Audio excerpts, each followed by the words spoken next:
46반 나혜은, 유서빈입니다. 여러분은 다문화 가정의 자녀들이 한국 자녀들에 비해 어려움을 겪고 있다면 어떤 어려움이 있다고 생각하시나요? 차별. 또 있으신가요? 의사소통이요. 맞죠. 저희는 오늘 다문화 가정의 어려움과 이를 개선하기 위한 교육적, 제도적 방향을 직접 제시하는 것으로 인문학 강의를 진행해 보려고 합니다.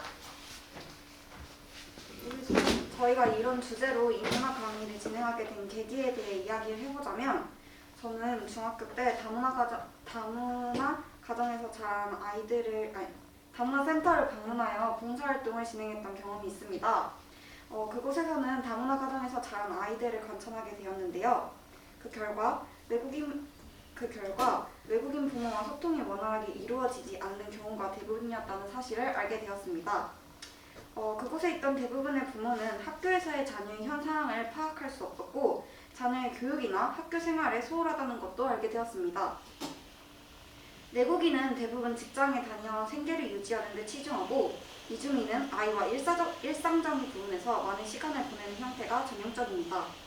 그러나 이 과정에서 아이들과 부모의 소통이 잘 이루어지지 않으며 사회성이 뒤떨어질 수 있다는 문제가 가지고 올 수 있죠.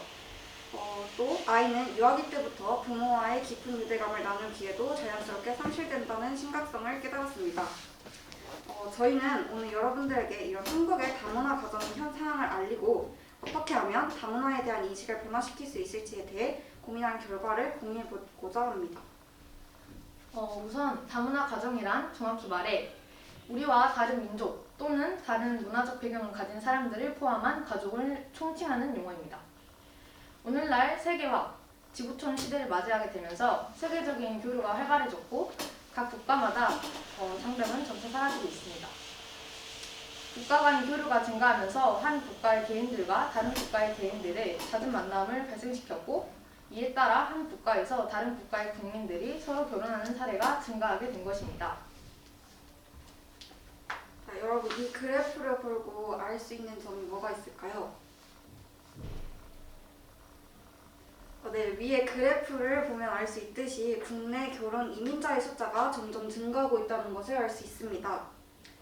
이런 국제 결혼의 증가는 자녀의 숫자 또한 급증하게 증가시키고 있는데요.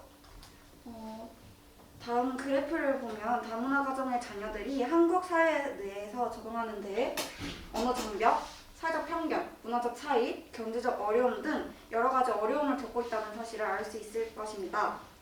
이런 문제들이 장기간 지속이 되면 아이들에게 정신적인 충격으로 작용할 수 있고, 이들의 사고에 큰 문제를 일으킬 수 있는 가능성도 높다고 합니다.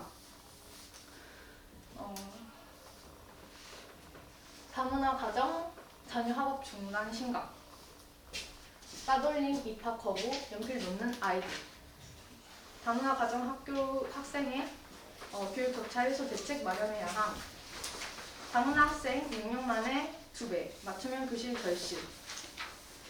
다문화 가정과 관련하여 이와 같은 문제점들이 현재 발생하고 있는데요.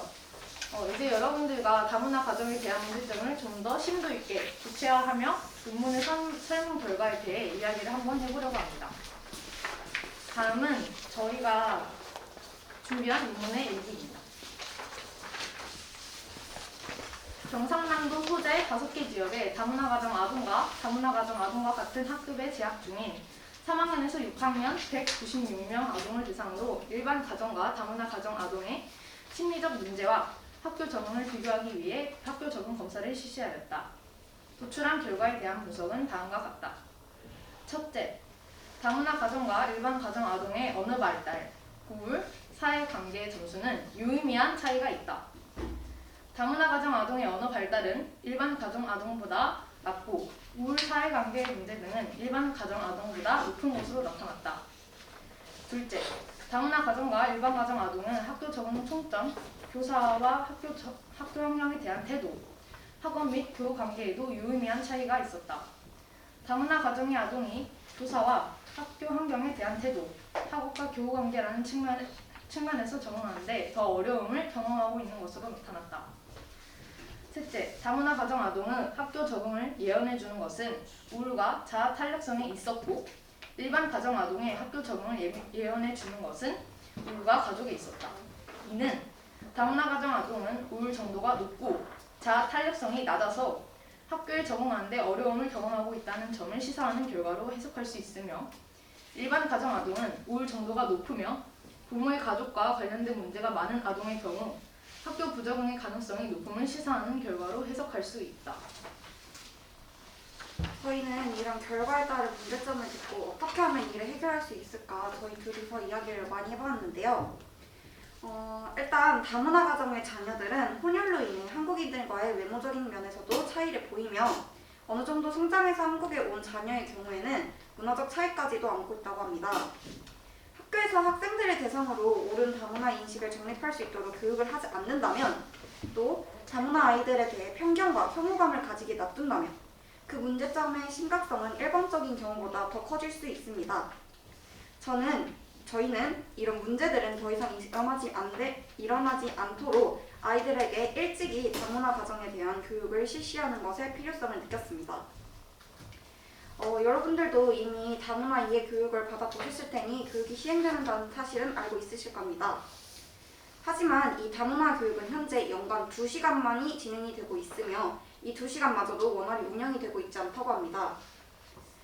저희는 이런 식의 교육이 이루어지면 다문화 가정에 대한 이해도가 떨어질 수밖에 없다고 판단하였고, 최소한 연간 10시간의 다문화 교육은 받자는 해결 방안을 제시하였고, 또 산발적인 이벤트 중심이 아니라 전문화된 교육과정과 프로그램을 개발하고 교육체계와 교육 문화 전체를 문화 상황에 맞게 변화시키는 교육이 필요하다고 생각하였습니다.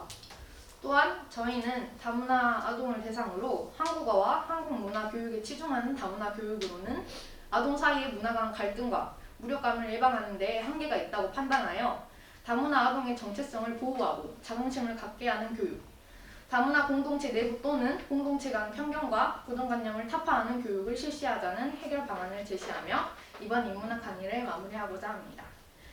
지금까지 저희의 이야기를 들어주셔서 감사합니다.